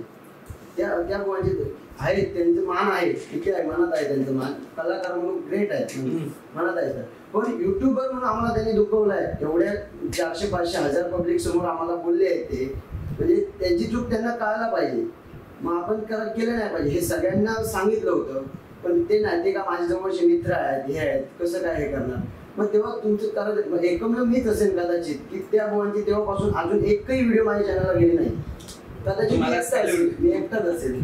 तुम्ही खूप लहान आहात, पण तुमचं जे ज्याला आपण काय म्हणतो प्रकर्षाने पुढे येणं आणि आपल्या मतावर स्टँड राहणं, याच्याबद्दल त्यानंतर त्या बुवांना मी 2-3 बाऱ्या पण दिल्या, त्यांची बारी पण मी वाजवली स्वतः जाऊन, म्हणजे बोलवली. मी छान शिष्य घडवला. साहेब बोला. हे बोलते ते बरोबर आहे. त्यावेळी यांनीच आवाज उठवला आणि एकमेव युट्यूबर आहे की त्यांनीच त्या बुवांची व्हिडिओ टाकली नाही.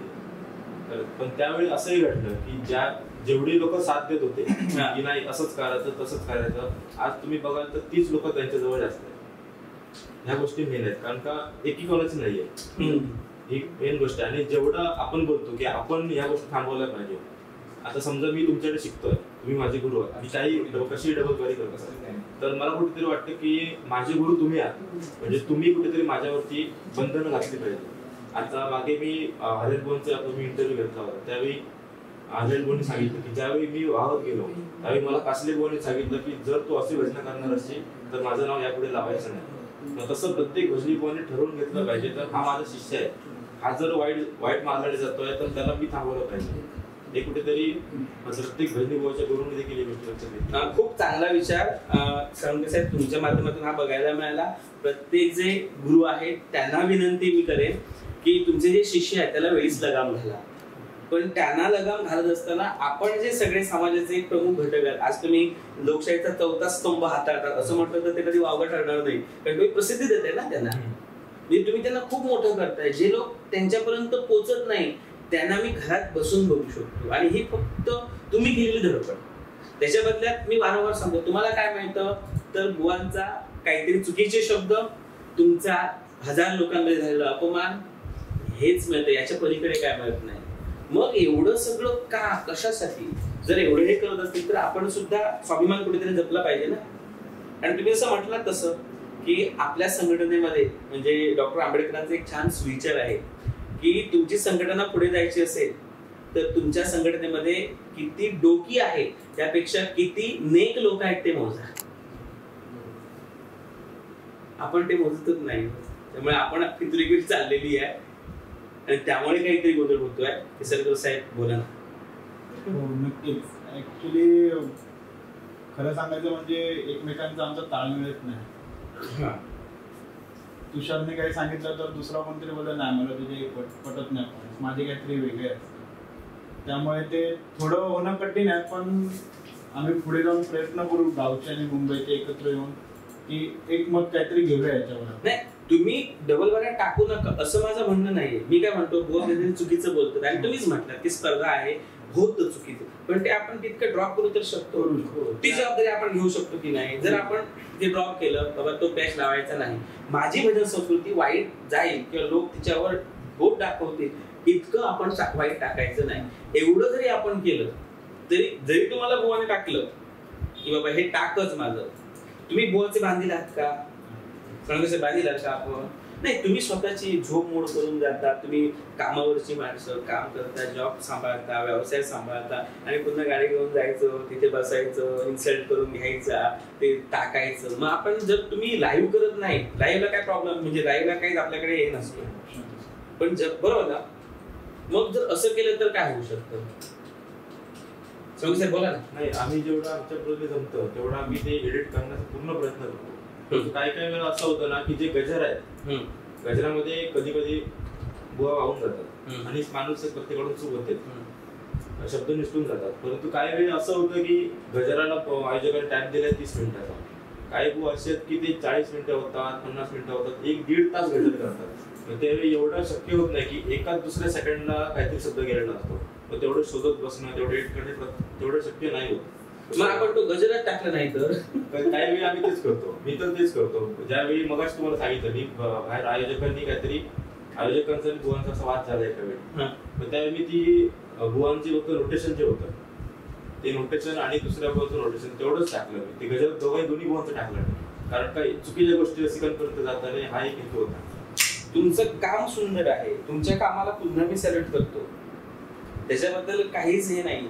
पण आपण जर आपल्या संस्कृतीसाठी जर योग्य ट्रॅक पकडला नाही तर आज जसे भजनी बुवा या पापाला जबाबदार आहे त्या पापामध्ये आपण सुद्धा, अगदी मी सुद्धा, कारण मी बसतोय ना त्यांच्याबरोबर मुलाखती घेताना, त्याला मी सुद्धा जबाबदार आहे. कारण आपण अनेक ठिकाणी, कारण आपण संतांची परंपरा चालवतोय ना. बोला ना साहेब. माझं तर एक मत आहे की युट्यूबवाल्यांनी प्रार्थनेच्या अगोदरची बतावणी, नोटेशनच्या अगोदरची बतावणी, रुपावलीच्या अगोदरची बतावणी टाकूच नाही. जी बतावणी ती गजर आणि भारुड होत असेल त्याच्यामध्ये असेल तर ठीक आहे, तेवढीच टाका. कारण की ही जी व्हिडिओ आहेत आपले ते पंढरपूरची लोक पण बघतात, इकडच्या साईडची लोक पण बघतात आणि ते लोक कमेंट्स करतात की काय चाललंय तुमच्या कोकणात, असं पण होतं. मग कुठे ना कुठे आपणच गालबोट लावतो ना आपल्या भजनाला. मग कुठे ना कुठे कमी करा बतावणी, मला तर असं वाटतं. आणि जर कोण वाईट बोलत असेल तर ट्रिम करा. नाही होत असेल ट्रिम, यूट्यूब अपलोड केल्यावर पण एक ऑप्शन आहे ट्रिम करा, तर तो त्याचा वापर. कसं बोला. माझ्या मते तर 2020 असली थोडं वेळेचं बंधनच नाही, त्यांना काय ते करू दे, आपण आपल्यावर सोल्युशन आपल्यामध्ये सोल्युशन म्हणजे काय की आम्ही जर चांगलं दाखवण्याचा आता यापुढे आम्ही निर्णय घेतलेला आहे की चांगलं दाखवण्याचा प्रयत्न करणार आहे. जे जास्त बोलतात त्याचे तर आम्ही थोडं इग्नोर करणार आहे आणि चांगले जे बुवा आहेत त्यांना पुढे आणण्याचा प्रयत्न करणार. जसं साळुंखे साहेबांनी सांगितलं की ते सुधारण्याच्या पलीकडे आहे, त्यांना आपण सांगू शकतो का, तुम्हीच म्हणताय ना आयोजक त्यांना त्याच्यासाठीच आणताय. त्यामुळे ते सगळं ते विसरतात, आपण बुवा आहोत, आपण प्रबोधन करा आहोत. पण त्यानंतरची दुसरी जबाबदारी आपली असते ना. त्यांना अधिक प्रकाश झोतात कोण आणतो तर युट्यूब म्हणून तुम्ही आणता, बरोबर ना. मग तिथेच कुठे लगाम घातला तर प्रसिद्धी कमी होते. बोला ना, सांगतो. जेवढं प्रयत्न आमच्याकडून होतात तेवढे आम्ही करण्याचा प्रयत्न करतो, परंतु तेवढं एक माणूस म्हणून तेवढं शक्यच होत नाही. म्हणजे होऊ शकतं, प्रयत्न केले तर होऊ शकतात, पण तो एक वेळ असतो. वरतून कुठेतरी कोण अरे अजून व्हिडिओ आले नाही, माझी टाकली नाही, त्यांचीच टाकलीच, अशा पण गोष्टी होतात. त्यामुळे मग ती टाकावी लागते व्हिडिओ. परंतु जेवढा शक्य होतं तेवढा आम्ही एडिट करण्याचा प्रयत्न करतो. अनेक बऱ्याच अशा गोष्टी झालेल्या आहेत. समोरच्या भावाकडून सांगितलं जातं की तो असा बोललाय, त्याचं गेलंच पाहिजे, त्याचं पण समजलं पाहिजे. काय नाही, जरी एखाद्या भावाची सरळ झाली आहे बारी आज आणि समोरच्या भावाची पडली आहे तर सगळं काहीतरी चुकीचा शब्द गेलाय तर हा भाव सांगणार की नाही त्याची बारी तशी गेली पाहिजे, त्याचं एडिट नाही केलं पाहिजे, असे पण फोन येतात. मग तुम्ही तुमच्या आता युट्यूब चॅनल तुमच्या स्वतःच्या मालकीचा असतो, तिथे काय टाकावं दुसऱ्या बरोबर ना, तर तुमच्या मालकीचा असतो. अधिकार कोणाकडे असतात, सगळे बॉस म्हणून तुमच्याकडे असतात, बरोबर ना. त्यामुळे तुम्ही तुमचे अधिकार का नाही वापरत, तुम्ही तुमच्या अधिकाराचा वापर का नाही करत की नाही मला माझी भजन संस्कृती जपायची आणि मी जे योग्य आहे तेच टाकत, असं आपण का नाही करू शकत. जर आपण शिवाजींचे मावळे म्हणतो, शिवाजी महाराजांना दैवत मानून त्यांच्या पायाकडे लोटांगण घेतो, हिंदवी स्वराज्याबद्दल आपल्या सगळ्यांना अभिमान आहे, आपण पंढरीच्या वारकरी म्हणजे त्या विठुरायाचे भक्त म्हणतो, भजन संस्कृती आजही 4G 5Gचा युग आल्यानंतर भजन संस्कृती जाऊन बसतो, टाळ भजन मृदुंग वाजवतो. मग ही गोष्ट का आपल्याकडून होत नाही की जे चांगलं आहे ते मी देणार, मी माझं नाव नाही खराब करणार. हे नाव तुमचं खराब होत नाहीये, कोणाचं होत आहे, भजन संस्कृतीचं होत आहे, ज्याच्यावर आपण पोचतो आहोत, बरोबर ना साहेब. दुसऱ्या साहेब बोला, चुकलं तर सांगा, तुम्हाला अधिकार आहे. काही वेळ असं होतं ना की जे युट्यूबर नाहीये, म्हणजे जे कंटिन्यू आम्ही आहेत, कंटिन्यू आहे आमचं, काही जे कंटिन्यू नाहीये म्हणजे असेच श्रोत्यांमधून आलेले असतात, ते कुठेतरी काहीतरी वाईट गोष्टी घडल्या, समजा बारीमध्ये एक भांडण झालं किंवा हातापायी होणं इतकं काहीतरी झालं, मग ते लोक तेवढंच शूट करतात. आता एक युट्यूबर क्लिप अजूनही व्हायरल होते त्या गोष्टी. अजूनही व्हायरल होते. मग ती जे ते युट्यूबर नाहीये, ते जसं आम्ही कंटिन्यू ठेवलंय तसं ते नाहीये. कधीतरी करतात आणि टाकून देतात. ह्याचा एक आळ असतो जे करतायत कंटिन्यू तुमच्यावर. आता तुम्हाला प्रातिनिधिक स्वरूपामध्ये आपण बसवलंय ना, तुमच्याकडून आम्ही जाणून घेतो की बाबा हे सगळं काय, याला बंधनं येऊ शकतात. कारण तुम्ही खूप सुंदर उत्तर दिलं, म्हणजे खूप तुमचं म्हणजे चौघांचं मी ऋण व्यक्त करतो की तुम्ही ज्या प्रकारे मुद्दे मांडलात ते मुद्दे स्पर्शून जाणारे होते. म्हणजे आजही तुमच्या मनात ही भावना दिसते की माझी भजन संस्कृती घसरते आहे, पण ती मला दुरुस्त करायची आहे आणि त्याचा सुरुवात माझ्यापासून झाली पाहिजे. आपण बघतोय की मध्यंतरी आता काही दिवसांपूर्वी एक क्लिप व्हायरल होते. अजूनही आता एक युट्यूबवर व्हायरल होते की लेडीज जेंट्सची बारी येते. आता व्हायरल होते की काहीतरी घरून बोलण्यात आलंय की बुवा बेटी बंद करतात आणि इकडे बारी चालू, त्यांचं ते वाद होत आहेत. ह्या कुठेतरी गोष्टी थांबल्या पाहिजे. त्यांनी स्वतः डिलीट केले पाहिजे ही व्हिडिओ. ह्या गोष्टी चांगल्या नाही. पण बुवा त्याला फॉलो असतील तर तुम्ही काय नाही, बुवा त्याला नाहीये, त्याला नाही, हे ते जबाबदार आहे. जर ते बुवा सांगू शकतात तुम्हाला फोन करून की मला हे टाका, मला ते टाका, ही तेवढीच क्लिप टाकलेली आहे. जे वाद झाले आहेत एक 6-7 मिनिटाची क्लिप आहे, तेवढीच टाकलेली आहे. दुसऱ्या साहेबाला आपण काय करू शकतो? स्ट्राईक करू शकतो. मग तुम्ही सगळं सुरू करा. भजन संस्कृती जर चांगली रुळावर आणायची असेल तर तुम्हाला शिवाजी झालंच पाहिजे, कोणतरी शिवाजी पाहिजे. आणि आम्ही आहोत ना सगळे. आपण त्याला वॉर्निंग देऊन बघू ना. वॉर्निंग नाही, आता जर एकाला आपण वॉर्निंग दिली तर उद्या दुसरा म्हणणार की नाही आपण हे करून बघूया, आपले तेवढा व्हिडिओ व्हायरल होतील, आपल्याला व्ह्यूज भेटतील, मग आपण हवं तर ती व्हिडिओ लॉक करून टाकू. तुम्हाला कुठेतरी डिसिजन घेणं गरजेचं आहे. तुम्ही शुद्ध लोक आहात, भजनप्रेमी आहात, म्हणून सगळा हा अभ्यास चाललाय. तुम्ही आता म्हणजे तुमच्यातली बरीच लोक मुंबईतून माझ्यापर्यंत आले, म्हणजे तुमची किती भजनाबद्दल उत्सुकता आहे. मी खरंच तुमचं पुन्हा पुन्हा म्हणून व्यक्त करेन, कारण एवढ्या वेळ कोण नाही देत की बाबा माझी भजन संस्कृती आम्हाला बोलवलंय. आणि तुमच्या म्हणजे तुमच्यासारखे लोक प्रहारच्या माध्यमातून लोकांपर्यंत गेले की हे आमचे मोहरे आहेत जे खऱ्या अर्थाने भजनाला चांगली दिशा देऊ शकतात. आणि ही क्षमता तुमच्यामध्ये आहे ना. जोशी बोला ना. मला तर असं वाटतं की क्लिप आहे ना, आपण स्ट्राईक मारू शकतो.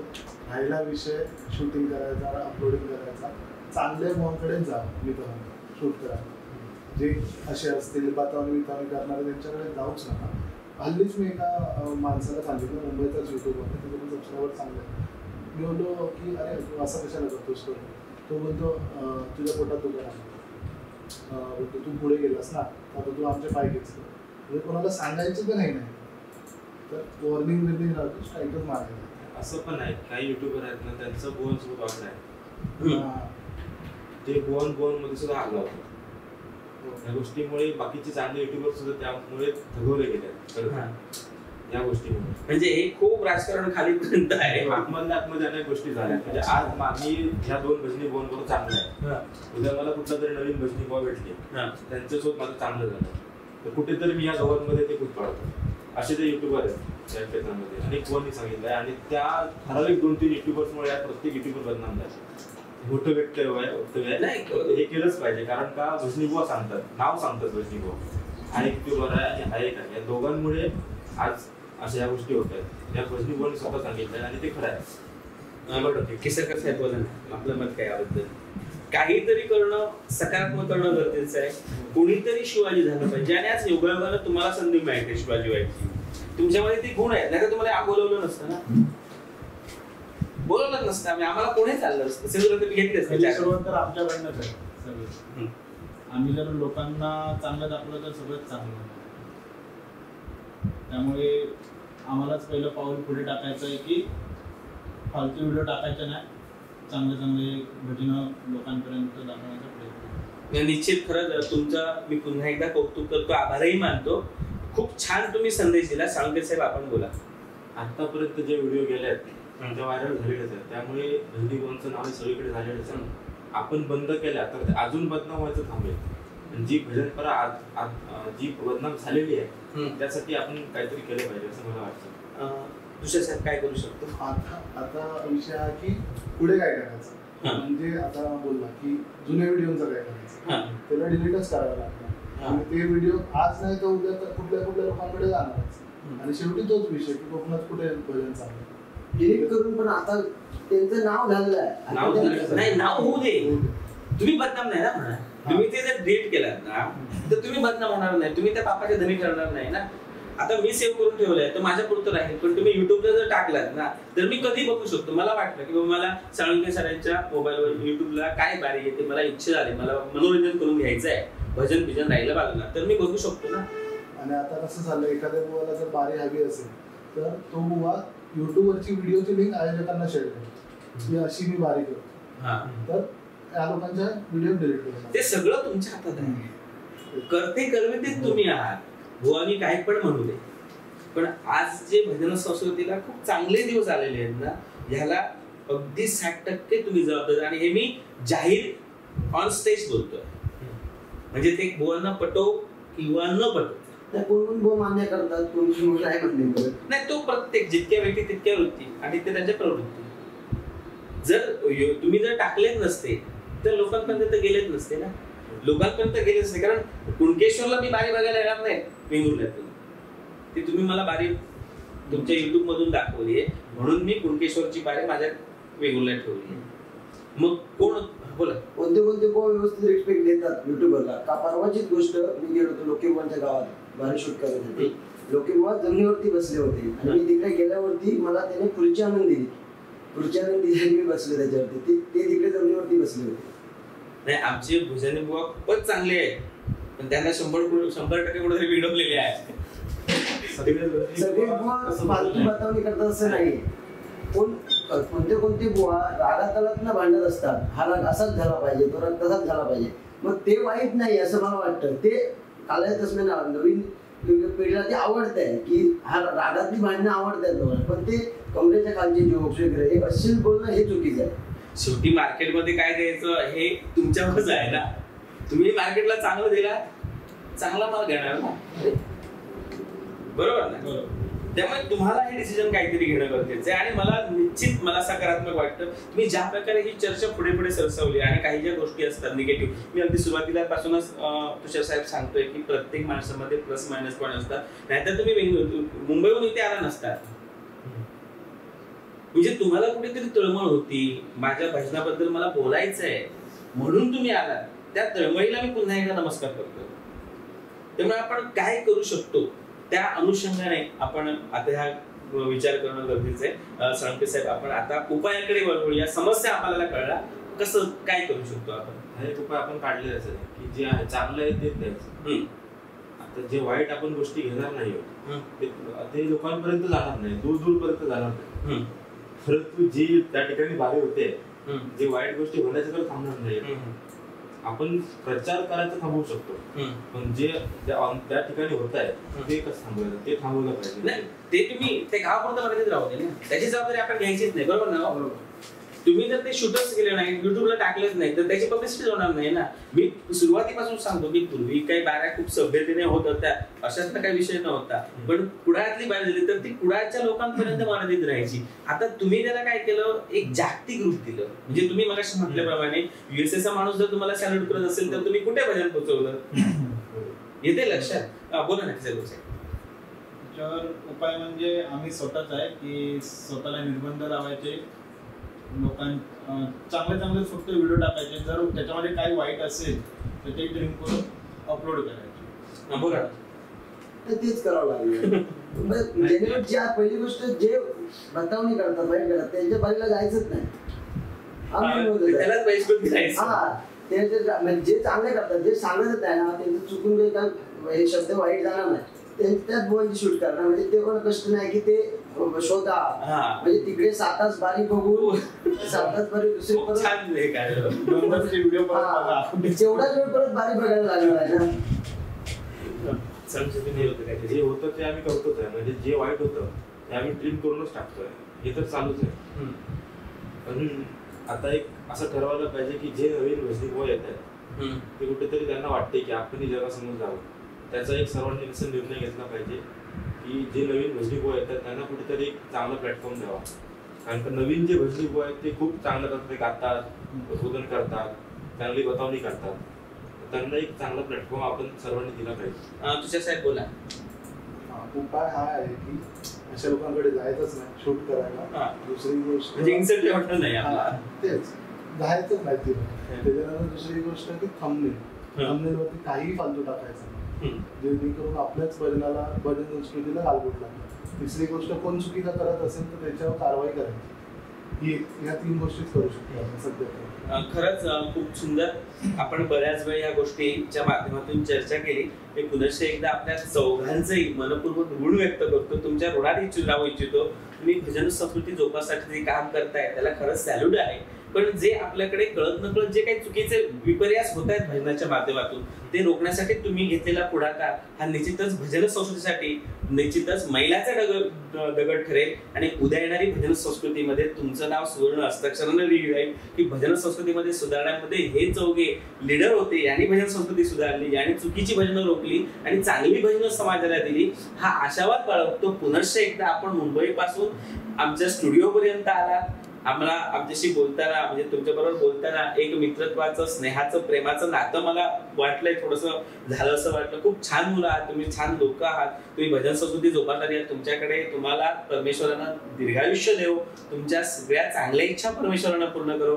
भजन संस्कृतीला सुवर्ण दिवस आणण्याचा जो काही तुम्ही विडा उचललेला ते सुवर्ण दिवस त्या भगवंताने तुमच्या करवी त्या भजन संस्कृतीला येण्याचा योग त्याच्या माध्यमातून येवो अशी मी परमेश्वराचरणी प्रार्थना करतो. आपल्या तळमळीला पुन्हा एकदा या ठिकाणी नमस्कार करतो आणि आपल्या सगळ्यांना पुढच्या दैदित्यमान कारकिर्दीसाठी शुभेच्छा देतो.